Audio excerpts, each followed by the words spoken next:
Manusia seringkali mencari kehidupan di luar dirinya. Musuhnya di luar, rintangannya di luar, dan keselamatannya pun di luar. Padahal perjalanan terpanjang adalah perjalanan manusia ke dalam dirinya sendiri. Ketika Al-Quran berbicara tentang manusia, ia terlebih dahulu berbicara tentang nafsu.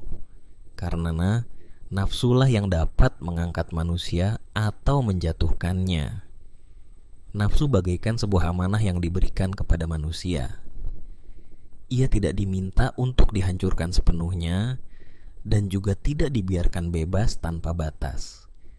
Ia diminta untuk didisiplinkan, karena ketika nafsu dibiarkan tanpa kendali, ia mulai menguasai manusia secara perlahan tanpa disadari. Suatu saat manusia menyadari, ia beribadah tetapi tidak merasakan ketenangan. Ia berkata benar, tetapi hatinya keras. Ia membela kebenaran, tetapi kekurangan kasih sayang. Inilah kekuasaan tersembunyi dari nafsu. Dalam Al-Quran, nafsu dijelaskan dalam 3 keadaan. Yang pertama adalah nafsu amarah, yaitu nafsu yang memerintahkan kepada keburukan. Nafsu ini tidak sabar, tidak pernah puas, dan tidak mengenal batas. Ia mengejar kenikmatan, tidak menunda dan tidak memikirkan akibatnya. Ia berbisik, apa salahnya kalau sekali saja? Nikmati sekarang. Nanti kamu bisa bertobat. Banyak dosa dilakukan karena mengikuti suara ini. Keadaan kedua adalah nafs al-lawwamah, yaitu nafsu yang mencela dirinya sendiri. Pada tahap ini, manusia mulai terbangun. Ia menyadari kesalahannya. Muncul kegelisahan di dalam dirinya. Dosa tidak lagi terasa manis. Kesalahan tidak lagi dibenarkan. Hati nurani mulai berbicara. Ini adalah tanda bahwa hati masih hidup.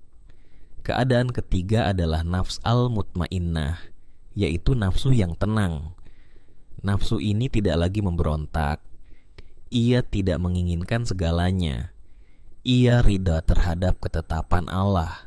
Ia merasa cukup dengan sedikit, namun batinnya penuh. Dunia berada di tangannya, tetapi tidak di dalam hatinya. Pada titik inilah manusia benar-benar merdeka. Disiplin nafsu adalah perjalanan panjang dan penuh kesabaran. Di antara 3 keadaan ini, jalan ini tidak cepat, tidak mencolok, tetapi nyata.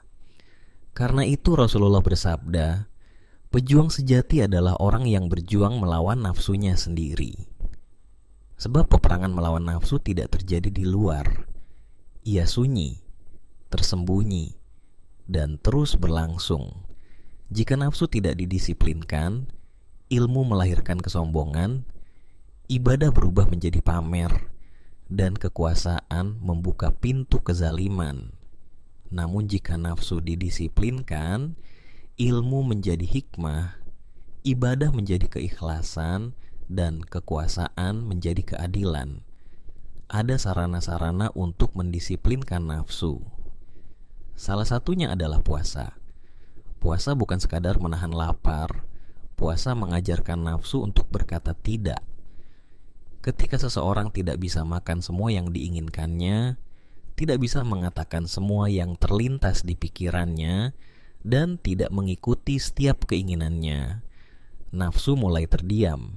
Dan ketika nafsu terdiam, hati mulai berbicara. Inilah sebabnya makan sedikit itu penting. Inilah sebabnya berbicara sedikit dianjurkan. Inilah sebabnya kesederhanaan dalam tidur disebutkan. Namun tujuan utamanya bukan penderitaan.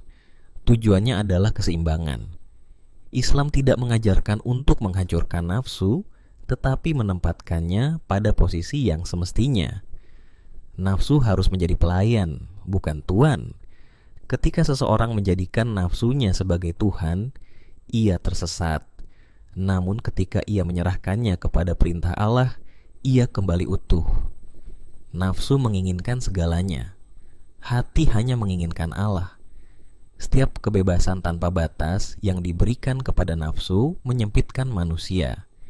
Setiap arah menuju hati melapangkan manusia. Karena itu ketenangan tidak terletak pada memiliki banyak hal, melainkan pada kemampuan melepaskan yang tidak perlu. Seiring nafsu didisiplinkan, manusia menyadari bahwa kekuatan terletak pada mengendalikan amarah, kedewasaan terletak pada kemampuan diam, dan kebebasan terletak pada kemampuan memaafkan. Dan akhirnya ia berhadapan dengan kebenaran ini. Kemenangan sejati bukanlah mengalahkan orang lain, melainkan menguasai diri sendiri.